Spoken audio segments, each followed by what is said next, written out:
إن الحمد لله نحمده ونستعينه ونستغفره ونعوذ بالله من شرور أنفسنا ومن سيئات أعمالنا من يهده الله فلا مضل له ومن يضلله فلن تجد له وليا مرشدا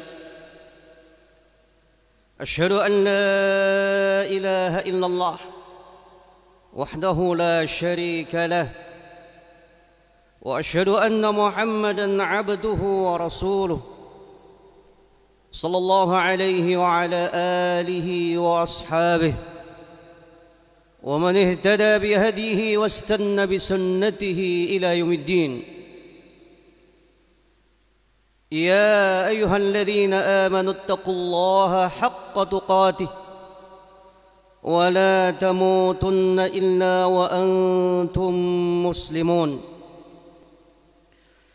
يا أيها الناس اتقوا ربكم الذي خلقكم من نفس واحدة وخلق منها زوجها وبث منهما رجالا كثيرا ونساء واتقوا الله الذي تساءلون به والأرحام إن الله كان عليكم رقيبا.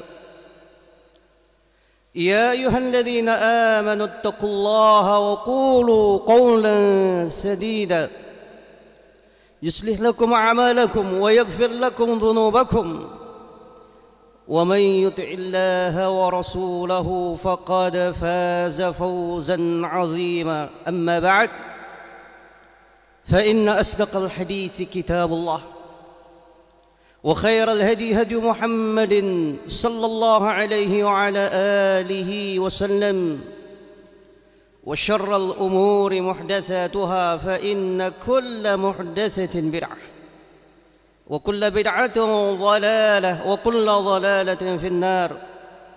وبعد، معاشر المسلمين رحمني الله وإياكم.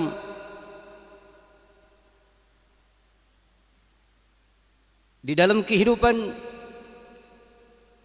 setiap kita akan pasti menginginkan, mengharapkan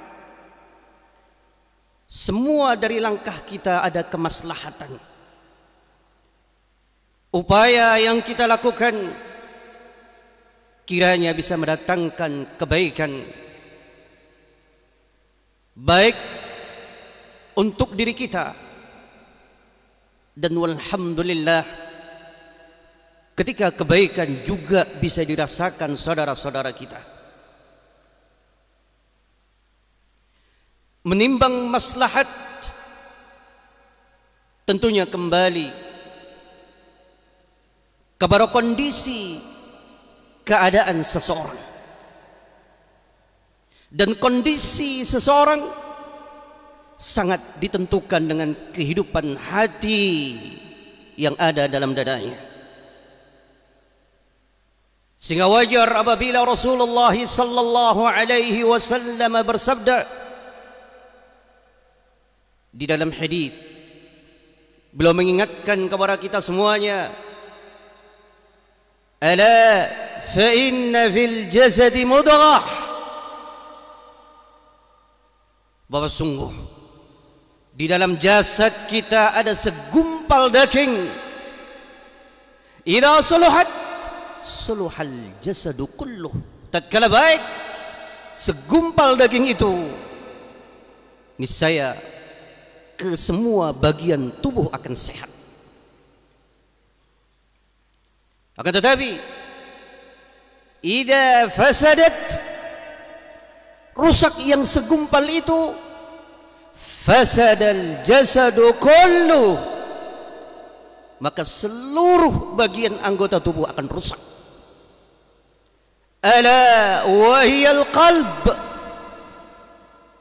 ketahuilah segumpal itu adalah hati yang setiap hari kita hidup dengannya. Oleh sebab itu, ma'asyiral muslimin rahimakumullah, perjalanan kehidupan manusia, kebaikan dan keburukan sangat ditentukan dengan kondisi hati yang ada pada diri kita. Bahkan siapapun kita, pada kapasitas apapun, maka sungguh yang Allah lihat hanyalah hati yang ada dalam dada kita.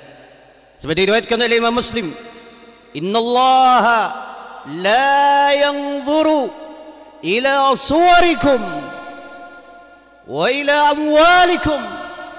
Sama sekali Allah subhanahu wa ta'ala tidak akan melihat kepada rupa-rupa kalian, kepada harta-harta kalian, walakin akan tetapi yanzuru ila qulubikum wa amalikum. Allah melihat kepada hati yang ada dalam dada-dada kita dan kepada perbuatan kita. Seakan diisyaratkan bahwa perbuatan lahiriah merupakan cerminan dari hati. Baik hatinya, maka niscaya hati itu atau amalan yang muncul akan baik.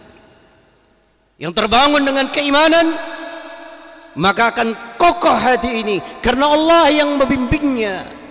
Wa may yu'min billah yahdi qalbah, kata Allah. Jujur dia beriman kepada Allah, niscaya Allah akan membimbing hatinya. Dan kiranya setiap kita bisa melihat bagaimana lembaran kehidupan kita, apakah mendekat, apakah cinta, apakah ada mujahadah untuk melakukan kebaikan-kebaikan. Yahdi qalbah. Maka itulah batasan petunjuk yang Allah berikan. Maka bersyukurlah kepada Allah ketika setiap saat termotivasi kita untuk menjalani kehidupan dengan senantiasa mengingat bahwa tujuan kehidupan kita adalah menggapai kehidupan yang hakiki, kemenangan yang hakiki, kehidupan akhirat yang abadi. Ma'asyiral muslimin rahimakumullah,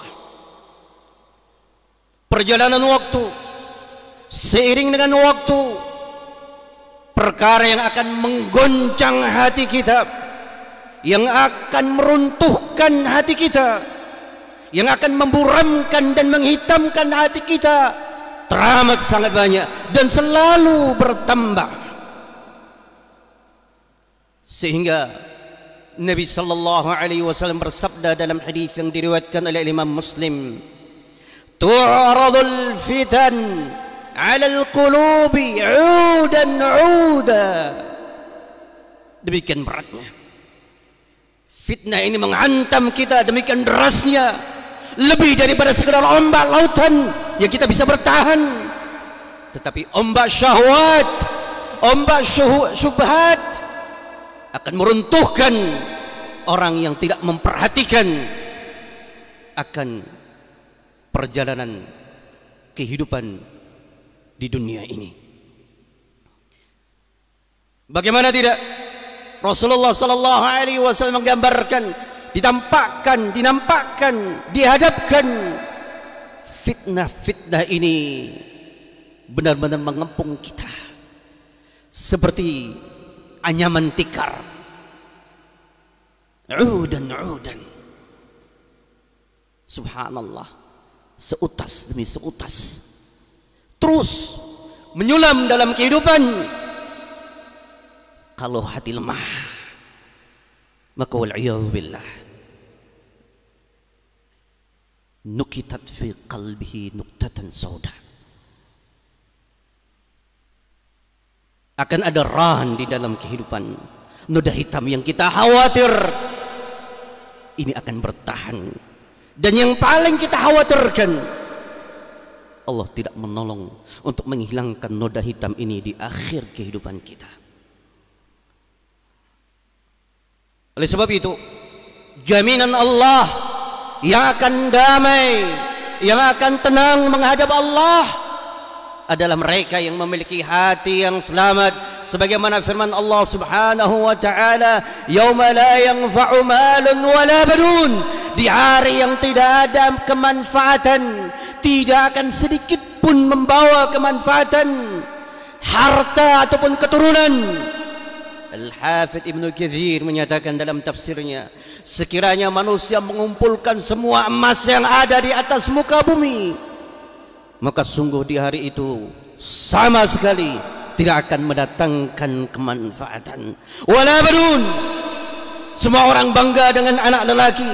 Maka kata Al-Hafidh Ibnu Katsir, sekiranya mereka ingin menggantikan dengan semua anak lelaki yang ada di atas muka bumi ini, maka sungguh Allah tidak akan menerimanya. Tidak bisa mendatangkan kemanfaatan. Karena yang mendapatkan jaminan illa man atallaha biqalbin salim, yaitu mereka atau dia yang datang kepada Allah dengan hati yang selamat. Bagaimana hati yang selamat? Saliman minasyirk, saliman minal ma'asi. Allah selamatkan dari beragam kesyirikan dan dari beragam kemaksiatan. Ma'asyiral muslimin rahimakumullah, menggapai hati yang selamat menuntut sebuah perjuangan yang jujur dari kita. Kata Imam Ibnul Qayyim rahimahullahu taala, untuk hidupnya hati ini, untuk hidupnya hati ini harus ada apa yang beliau katakan, quwwatul ilm wa quwwatul tamyiz wa quwwatul idrak wa quwwatul hubb. Kata beliau dalam kitabnya Ighathatul Lahfan, untuk hati yang damai ini di kehidupan dunia, untuk kita bisa menggapainya, harus ada kekuatan ilmu agama yang menjadi cahaya yang akan memilahkan hada batilun wa hada haq, ini yang batil dan ini yang hak, dengan ilmu, dengan cahaya. Berikutnya kata beliau, wa quwwatut tamyiz, dia gunakan ilmu yang telah Allah anugerahkan menjadi lentera yang nyata. Dia berupaya untuk dia nyalakan dimanapun, siang dan malam, sehingga sekecil apapun duri yang bersembunyi di balik rumputan akan bisa nampak dengan cahaya. Itulah al-ilm, dan dari situ ada quwwatut tamyiz. Kita bisa memilahkan apakah ini yang diinginkan Allah, apakah ini yang diinginkan oleh Rasulullah dalam semua aspek kehidupan kita. Berikutnya dikatakan oleh beliau, yaitu quwwatul iradati wal hubb. Ada kejujuran dalam kehidupan kita, yaitu al-azm, tekad yang muncul dari diri kita, sehingga hati ini kokoh dan dikuatkan agar azam ini bertahan dengan al-hubb, dengan kecintaan kepada Allah. Karena hanya dengan kecintaan yang jujur, ringan, suatu hal yang berat akan menjadi suatu yang ringan. Tantangan yang berat akan menjadi perjuangan yang dia cintai, karena dia mengharapkan apa yang ada di sisi Allah Subhanahu wa taala. Sehingga dia mampu melihat segala sesuatu dengan quwwatul iradah, dengan quwwatul hubb. Dia akan melihat bahwa apa yang Allah persiapkan di sisinya jauh yang dilihat oleh matanya dan dari apa yang diinginkan oleh hawa nafsunya. Ma'asyiral muslimin rahimakumullah, oleh sebab itu hanya kepada Allah kita memohon kekuatan, ketegaran untuk hati kita, dan senantiasa kita meminta semoga Allah menggolongkan kita yang kelak kita berjumpa dengan Allah wa atallah, dan dia datang dengan biqalbin salim. Aqulu qawli hadha wa astaghfirullah li wa lakum.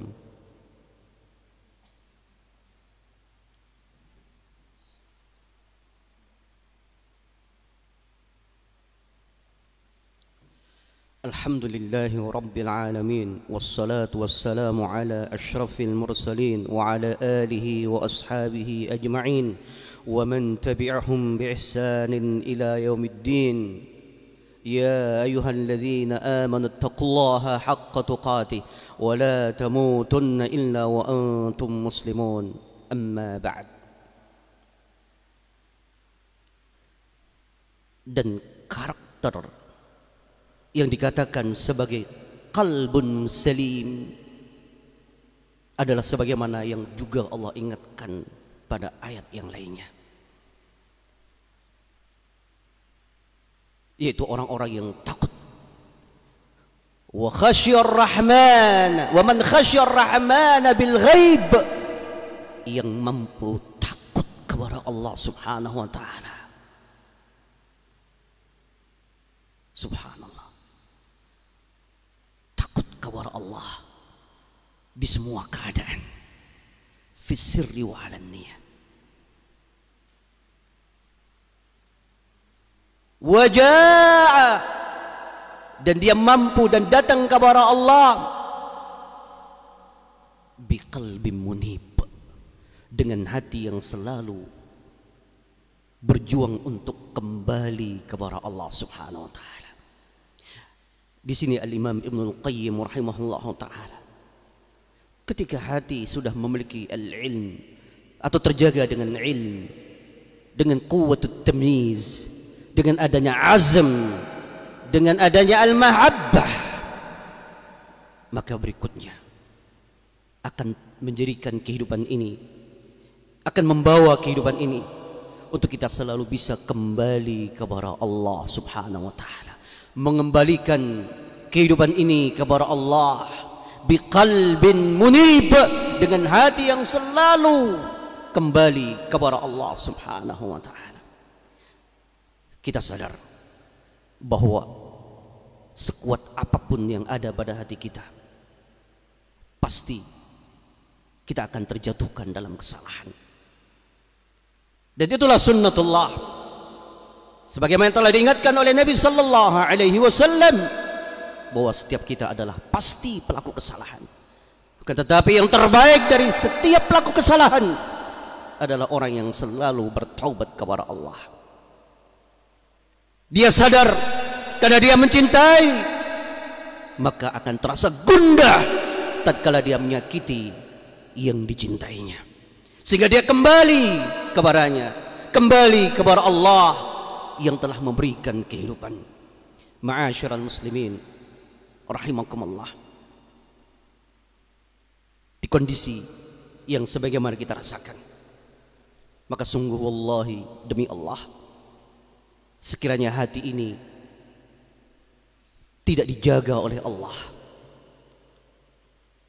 maka sungguh yang akan menggelincirkan kita tidak hanya banyak, tapi sedemikian dahsyat. Kalau tidak dijaga Allah, maka sungguh kita akan tergelincir. Oleh sebab itu, Nabi, seorang yang ma'sum, Nabi yang merupakan Sayyidul Anam, senantiasa meminta ketegaran, kekokohan hati kepada Allah Subhanahu wa taala.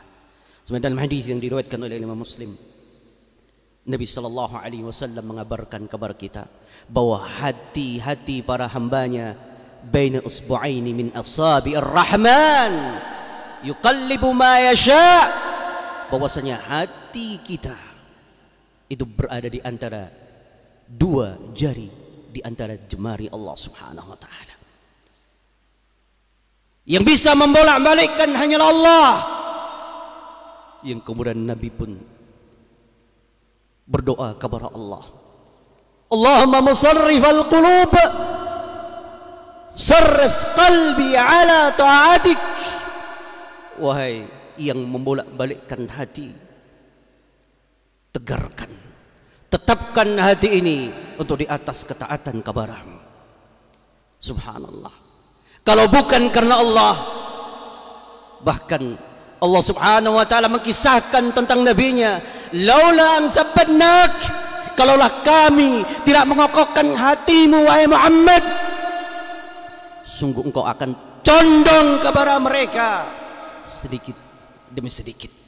Lalu bagaimana dengan kita yang selalu berselimutkan dengan dosa dan kesalahan, yang jarang menyadari kesalahan sebagai kesalahan karena dengan berbagai alasan dan ambisi di kehidupan dunia.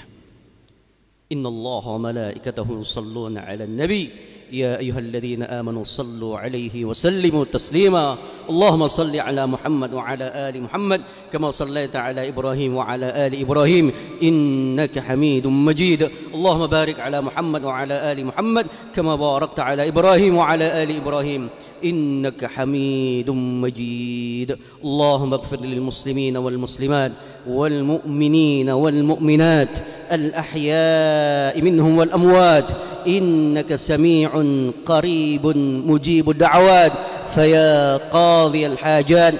Allahumma inna nas'aluka bi asma'ikal husna wa sifatikal ula tusarrif qulubana ala ta'atik. Allahumma ya muqallibal qulub thabbit qulubana ala ta'atik. Allahumma ya muqallibal qulub ya musarrifal qulub sarrif qulubana ala ta'atik ya arhamar rahimin. Allahumma inna nas'aluka bi asma'ikal husna wa sifatikal ula an taj'ala hayatana fi ta'atik wa an takhtim hayatana bi husnil khatimah وأن ترزقنا بجنة الفردوس الأعلى يا أرحم الراحمين. ربنا هب لنا من أزواجنا وذرياتنا قرة أعين واجعلنا للمتقين إماما. ربنا آتنا في الدنيا حسنة وفي الآخرة حسنة وقنا عذاب النار. وصلى الله وسلم على هذا النبي المصطفى وعلى آله وسلم تسليما كثيرا مزيدا. وأقيموا الصلاة.